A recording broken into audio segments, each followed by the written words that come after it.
We will thrive.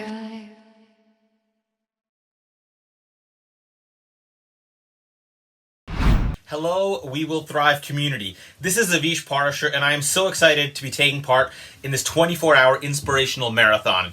Now, before I get into explaining who I am and what my message here for you is, I'd like you to do me a favor and in your head answer one question. What one skill do you believe if everyone in the world had, it will make the world a better place? Just think of an answer, and if you want, even jot it down because I'm going to come back to it in a moment. Now, think. Now, if you're like most of my audiences, ideas that popped into your mind were things like listening, communication, respect, kindness, creativity. All wonderful ideas. And I do think the world would be better if everyone was better at all of those things. But I'm here to share with you that I have a different answer to that question. My answer to that question is improv comedy. Yes, I honestly believe the world would be a better place if everyone was better at the art of improvisation. Now, I am biased. I have been studying, performing, and teaching improv for 27 years, and that is what my career now is as a keynote speaker, showing groups how to use ideas from the world of improv in the real world. Now, if you're confused as to how on earth would improv be the one skill that helps, well, first what I want to do is make sure that we're all on the same page and that you understand exactly what I'm talking about when I say improv comedy. And rather than explain it, I'm going to demonstrate it by playing an improv game for you. I'm going to play this game where I have this bell, and I'm going to begin telling you all a story. And then at any point, I'm going to ring the bell. And when I do, I have to go back and repeat what I said, but change the story somehow. Now, I'm going to be going so fast that there's no way I could have pre-planned this, and you'll see how every time the bell rings, I have to quickly adapt and shift and keep telling a new story. And so what I'm going to do is I'm just going to pick an idea, a story, an occupation to make this story about. So I'm going to make this a story about a salesperson. And every so often I'm going to ring the bell, and then I'll explain what this has to do with you and what we're all going through right now. Here we go. Once upon a time, there was a man named John, and he was a terrific salesman. He used to sell computer software. He used to sell houses. He used to sell cars. He used to sell cats. He was a cat salesman. And it doesn't seem like you can make a lot of money, but he was such a good cat salesman that he made $1 million. He made $1 billion. He made $1 trillion. He made $1. Now, they may not seem like much, but $1 is all he needed because he had the love of his cats. He felt like the best salesman in the world because he would make $1 a day selling cats, which means he didn't sell that many. He was surrounded by them, and he measured his success by his love, not by the dollars. But then the mortgage bill came, and he said, uh-oh, I need to make some money. He said, I need to move. He said, I need a partner. And he went out and he found people and started talking to them and said, will you help me sell cats? Well, most people said no. Most people said yes. Most people ran away from him because when someone walks up to you on the street saying, do you want to buy it? You want to help me sell cats? You don't like it. But one person didn't. It was this beautiful woman. It was this ugly woman. It was this hot man. It was a dog. He was so desperate for someone to help him that he stopped asking people and asked a dog. And he looked at the dog and the dog said, woof. The dog said yes. The dog said, I will not only help you, I will run the business. I already sell cats. And the man partnered with the dog, and they lived happily ever after. I'm just going to stop right there for the sake of time. But that's an example of improv comedy. And you might be wondering, what on earth does a story about a man selling cats and partnering with a dog have to do with you, the real world, and this challenge we're all going through? Well, if you're thinking that, I'd like you to consider one important thing. That life isn't scripted.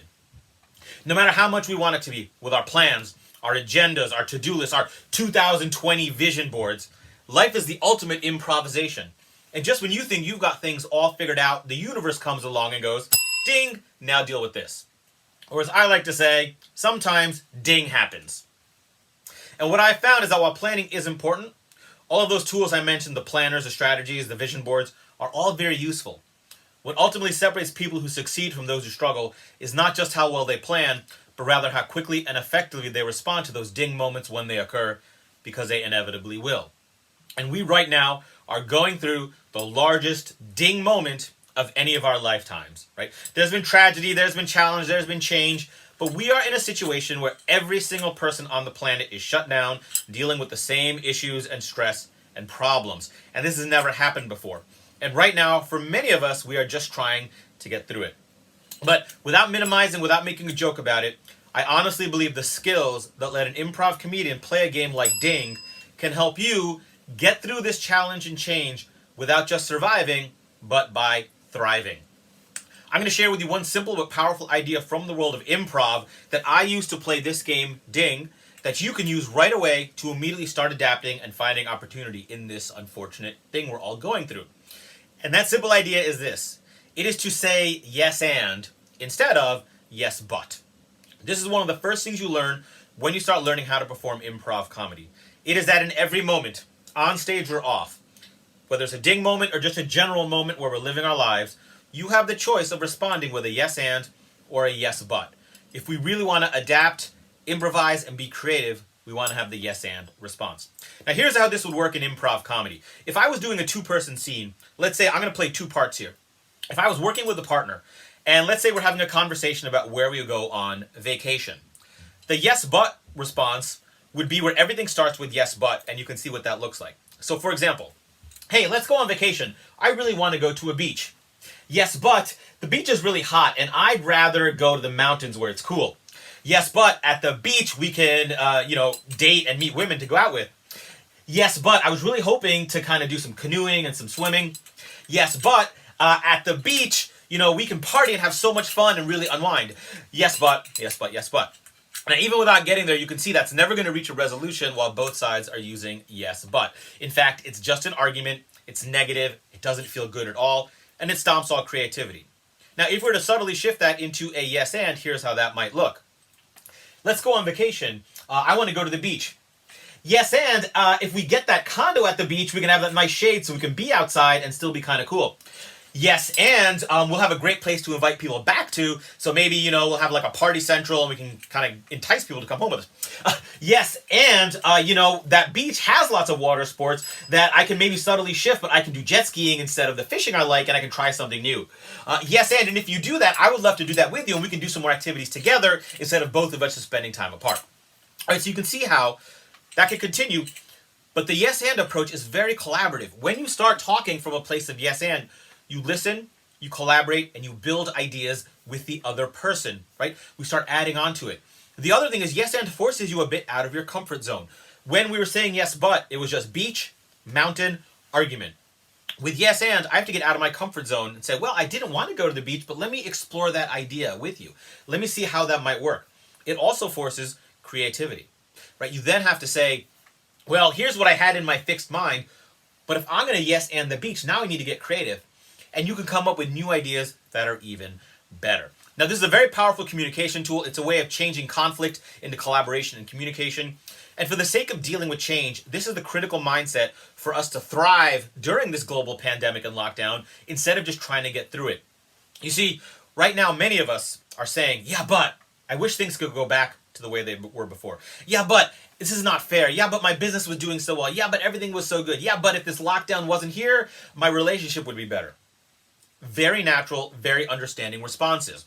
But when you think about it, all that is doing is digging our heels in, putting our head in the sand, and ignoring. When we shift our mindset to yes and, that's how we start moving forward.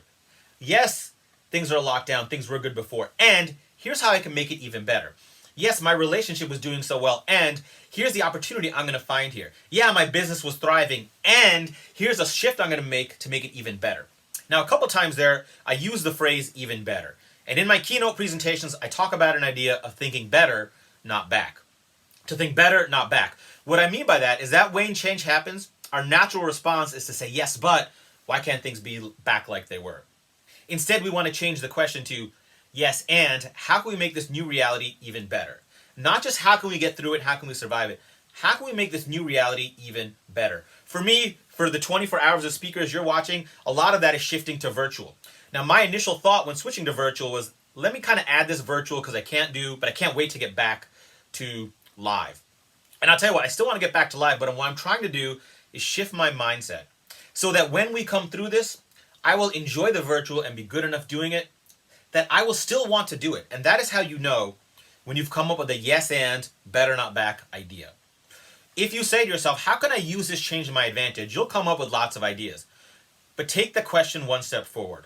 Ask yourself, if someone came along and waved a magic wand and I could go back to doing things the way I did before, would I? Or would I keep doing things the new way? If you say, you know what, this is great, I like adapting, but I can't wait to get back, that's not a better solution. If you say, you know what, once I figure this out and get this to work, I'm going to want to keep doing this, even if things could go back to the way they were before, that's how you know you've got a great idea. And the final thing to say yes and to is you got to take action. Even if you get a great idea that says, how do we get better, not back? You got to say yes and to taking action. Many of us come up with ideas of potential creative solutions and we say, yeah, but I don't know if I can do that. Yeah, but I'm too busy. Instead, switch that mindset. Say yes and let me take one step, see what happens, and then make an adjustment. It's just one step at a time. You're not fully committing. You're not giving everything up. Just taking things one step at a time. So thank you so much for sharing with me. Hopefully I've convinced you of the power of improv comedy and how it can help you deal with ding moments, very small ones and huge ones like a global pandemic. And when you think about how you're going to get through this and thrive, ask yourself, what can I say yes and to? Can I say yes and to the change? Can I say yes and to thinking better, not back? And can I say yes and to taking one bold step, seeing what happens, and starting down the road to thriving?